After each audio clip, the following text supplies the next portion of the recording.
గుంటూరు తూర్పు నియోజకవర్గంలోని బ్రహ్మానందరెడ్డి స్టేడియం నందు ఏర్పాటు చేసిన సమ్మర్ కోచింగ్ క్యాంపును ఎమ్మెల్యే నజీర్ మొహమ్మద్ ప్రారంభించారు. అనంతరం ఆయన మాట్లాడుతూ క్రీడల్లో ప్రోత్సహించే విధంగా రాష్ట్రంలో కూటమి ప్రభుత్వం ప్రత్యేకమైనటువంటి క్రీడా పాలసీ నిర్మించడమే కాకుండా గత వైసీపీ ప్రభుత్వం నిర్లక్ష్యం చేసినటువంటి సమ్మర్ క్యాంపు తిరిగి ప్రారంభించామన్నారు. గతంలో పిల్లల కోసం సమ్మర్ క్యాంపు పెట్టకుండా పెట్టినట్లే ప్లే అనే పేరుతో వాళ్ళ దగ్గర ఫీజులు వసూలు చేసినటువంటి పరిస్థితి ఉండేదని, కానీ ఈ రోజు కూటమి ప్రభుత్వం ఏర్పడిన తరువాత ఆంధ్ర రాష్ట్రంలో అన్ని జిల్లాల్లో 50 సెంటర్స్ ను ఏర్పాటు చేసి దాదాపు 100 నుంచి 200 మంది పిల్లలకు సమ్మర్ కోచింగ్ తో పాటు 20 రకాల క్రీడల్లో కోచింగ్ ఇవ్వడం జరుగుతుందన్నారు.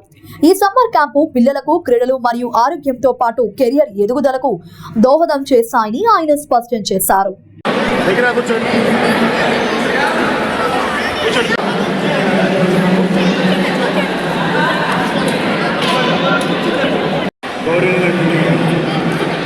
ఎమ్మెల్యే గారికి అలానే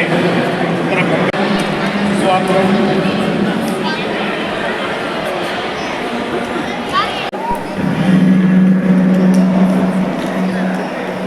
ఈరోజు సమ్మర్ కోచింగ్ క్యాంపు ప్రారంభానికి వచ్చినటువంటి ఎమ్మెల్యే గారికి ప్రత్యేక ఆహ్వానం. ముఖ్యమంత్రి గారు అలానే ఉప ముఖ్యమంత్రి గారు అయినటువంటి వారి యొక్క ఆధ్వర్యంలో స్పోర్ట్స్ మినిస్టర్ గారు ఇద్దరు కూడా ఈ యొక్క కార్యక్రమం, ఈ యొక్క స్టేడియం బాగు గురించి అలానే ఎప్పుడు బాగు చేయాలి మొత్తం ఇంకొంత కాలంలో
క్రీడలను ప్రోత్సహించేటువంటి విధంగా రాష్ట్రంలో కూటమి ప్రభుత్వం ప్రత్యేకమైనటువంటి క్రీడా పాలసీ నిర్మించడమే కాకుండా గత ప్రభుత్వం నిర్లక్ష్యం చేసినటువంటి సమ్మర్ క్యాంప్స్ పిల్లల కోసం పెట్టకుండా, పెట్టినా కూడా పే అండ్ ప్లే అనే పేరుతో వాళ్ళ దగ్గర నుంచి ఫీజులు వసూలు చేసేటువంటి కార్యక్రమం చేయడం జరిగింది.